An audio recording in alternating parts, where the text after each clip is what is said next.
So let's begin. We will illustrate what a typical day on the protocol might look like. This will be presented in an easy-to-understand hourly format. These basic guidelines must be followed as precisely as possible. But since each patient is different, the daily plan might need to be modified according to each patient's capabilities. Before breakfast, you enjoy a small glass of sauerkraut juice on an empty stomach. You can also have a second glass in the evening if you wish. You might be wondering, where do I get sauerkraut juice? Well, if available, you can simply buy bottled sauerkraut juice. You can also buy sauerkraut and extract more juice using a juicer.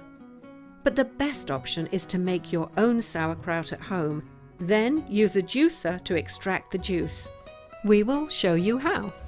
You will basically need one or more medium cabbages. Today we have 2.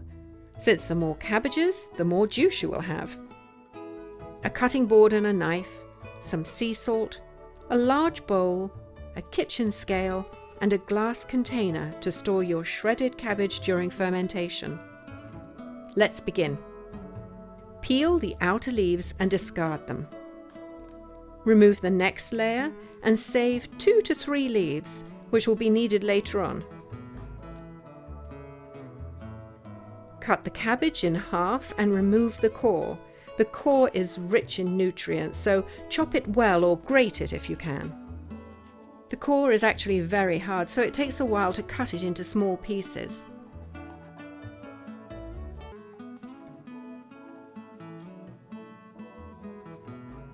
Then, to make it easier, cut each half into 2 pieces and slice each piece into thin strips of the same thickness. We are done with the first cabbage. Now watch the same steps quickly as we slice the second cabbage.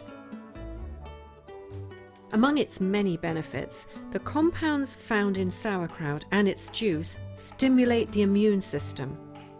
It prevents cancer growth, particularly in the breast, colon, lung, and liver.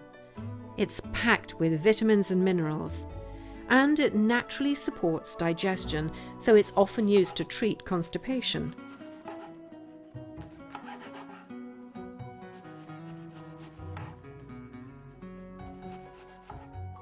After chopping both cabbages, we need to weigh all the shredded cabbage to calculate how much salt is needed. Today we have 3,000 grams of cabbage. We need to calculate the weight of 1% of 3,000 grams, which is 30 grams.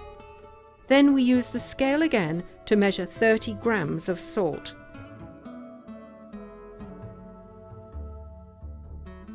And now we are ready to get started. Add the salt gradually as you add layers of shredded cabbage. Make sure the salt is evenly distributed. The goal is to use the salt to help release water from the cabbage, so keep adding layers of salt and cabbage. As you bruise the shredded cabbage, it will release water, which will come to the top. Add extra water as needed. You can use your hands to mash and bruise the cabbage, but a potato masher works great as well. Keep pressing down firmly to remove all the air. If you see any larger pieces, make sure to break them up.